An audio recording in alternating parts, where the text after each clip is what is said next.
So for today's vlog guys, magkakarga tayo ng 500 pesos na gasolina. At titingnan natin kung magkano nga ba ang kikitain natin pag bumiyahe tayo kay Grab. So kanina guys, meron tayong 2 bars at natitirang 69 kilometers sa ating gasolina.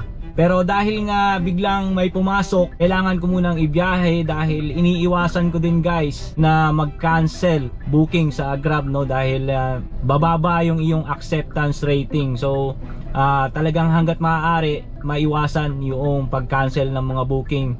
So right now nandito na ako sa may Las Piñas Robinson at on the way na ako para sa gasoline station na malapit dito. 500 unleaded Tron gas station at nakapagpakarga na tayo, no. Ito yung nakita ko na medyo pinakamura dahil yung kanyang gasolina dito is 61.25 para sa unleaded. Yung kanyang premium is 62.75. So ayun na nga guys, ito na yung ating gasolina. So naging 3 bars na siya at meron na tayong 150 kilometers na biyahe, no. Bali mamaya pag naging 79 na lang yung kilometers at naging 2 bars yung ating gasolina, so doon na natin titingnan kung magkano na nga ba yung naging income para sa 500 pesos na gasolina. So right now nakadalawang booking na tayo guys. Titingnan na natin kung magkano yung ating earnings. So right now meron na tayong 629 pesos para sa dalawang booking. Ayan.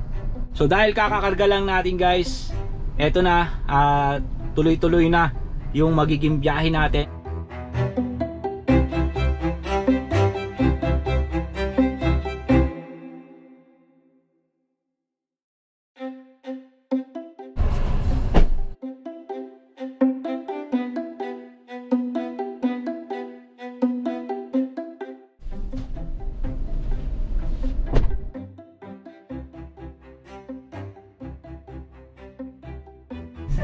Sige po.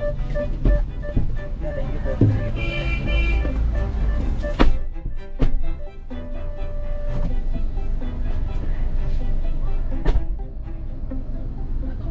Hindi pa.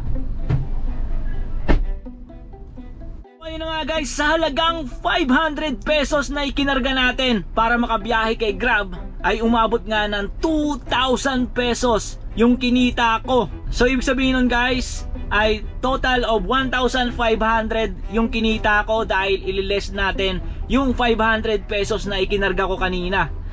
So that's it for today guys, at mag-ingat po tayong lahat sa biyahe.